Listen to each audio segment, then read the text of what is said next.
Palanpur dairy road પર વરસાદી પાણી નિકાલ યોજનાનું ખાતમુહૂર્ત।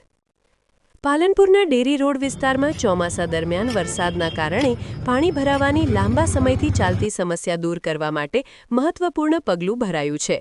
પાલનપુરના ધારાસભ્ય અનિકેતભાઈ ઠાકરના પ્રયત્નોથી પાલનપુર નગરપાલિકા દ્વારા સ્વર્ણિમ જયંતી મુખ્યમંત્રી શહેરી વિકાસ યોજના હેઠળ ₹56 કરોડના ખર્ચે વરસાદી પાણીના નિકાલની કામગીરીનું ખાતમુહૂર્ત કરવામાં આવ્યું છે।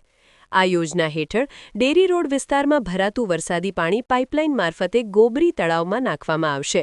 યોજના પૂર્ણ થયા બાદ સ્થાનિક રહીશો તેમજ આસપાસની શાળાના વિદ્યાર્થીઓને ચોમાસામાં વરસાદી પાણીની સમસ્યામાંથી રાહત છુટકારો મળશે।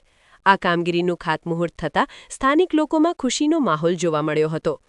આ કાર્યક્રમમાં પાલનપુરના ધારાસભ્ય અનિકેતભાઈ ઠાકર, શહેર પ્રમુખ પ્રશાંતભાઈ ગોહિલ, ચિમનલાલ સોલંકી, દિલીપભાઈ પટેલ સહિત મોટી સંખ્યામાં ભાજપના હોદ્દેદારો તેમજ કાર્યકરો ઉપસ્થિત રહ્યા હતા।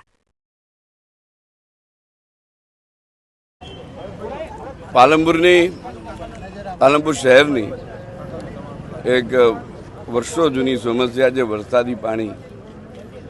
પાલનપુર જેમ જેમ ડેવલપ થતું જાય છે, જેમ જેમ મોટું થતું જાય છે એમ આ વરસાદી પાણીનો યોગ્ય નિકાલ થાય એ માટે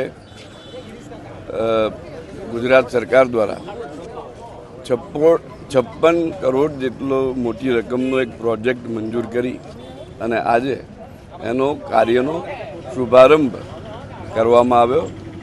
આગામી દિવસોમાં પાલનપુર શહેર વરસાદી પાણીની સમસ્યાથી ઓછામાં ઓછી તકલીફ અનુભવે એ દિશાની અંદર આ ખૂબ જ સારું અને લોકોની સુખાકારીમાં વધારો કરનારો કાર્ય બની રહેશે।